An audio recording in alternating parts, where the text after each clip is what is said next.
কত সুন্দর পিৎজা। আমার মতন এইভাবে ঘরে বসে পিৎজা বানাবেন। 2 কাপ ময়দা নিছি, তারপরে 1 চামচ ইস্ট, 2 চামচ গুঁড়া দুধ, একটু লবণ আর বেকিং পাউডার একটুখানি।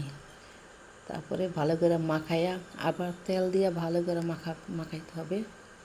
মাখানোর পরে একটু কুসুম কুসুম গরম পানি দিয়া ভালো করে ডোটারে বানাইতে হবে। ডোটা একটু নরম নরম থাকবে, নরম নরম থাকলে পিৎজাটা সুন্দর হবে, নরম হবে। আমার ডোটা বানানো রেডি। আমি 1 ঘন্টার জন্য রেস্টে রেখে দিব। এখন আমি সবজি পিৎজা বানাবো। এই যে সবজি, দুন্দুল, বোম্বাই মরিচ, কাঁচামরিচ, ঢেঁড়স, ধনিয়া পাতা। ঢেঁড়সটা আমার গাছের ঢেঁড়স। এখন আমি একটা ইস্ট বানাবো। ওই যে গুঁড়া দুধের সাথে 2 চামচ ময়দা দিয়া চুলায় দিয়ে লাড়াচাড়া করতেছি, হয়ে গেছে। এখন দিব চিনি, 2-3 চামচ চিনি দিব।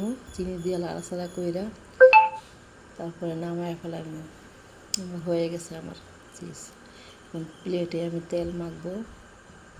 তেল মেখে দেখেন আমার এই যে ডোটা কত সুন্দর হয়েছে, ফুলা ফুলছে। আবার এটা ভালো করে এটাকে মইথা,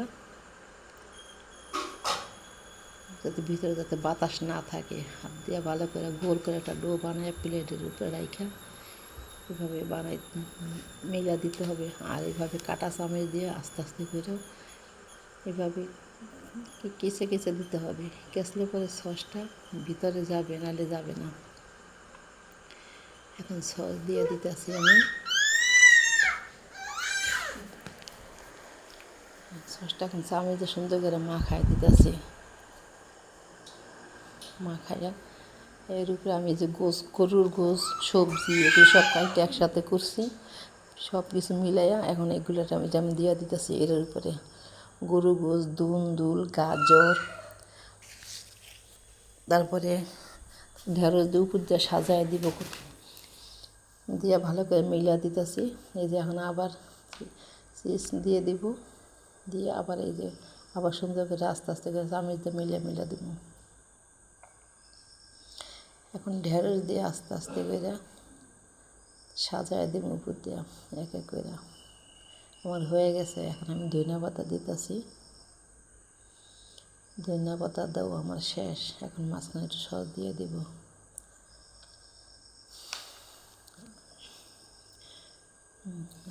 এখন উপর দিয়ে একটু চিজ দিয়ে দিব।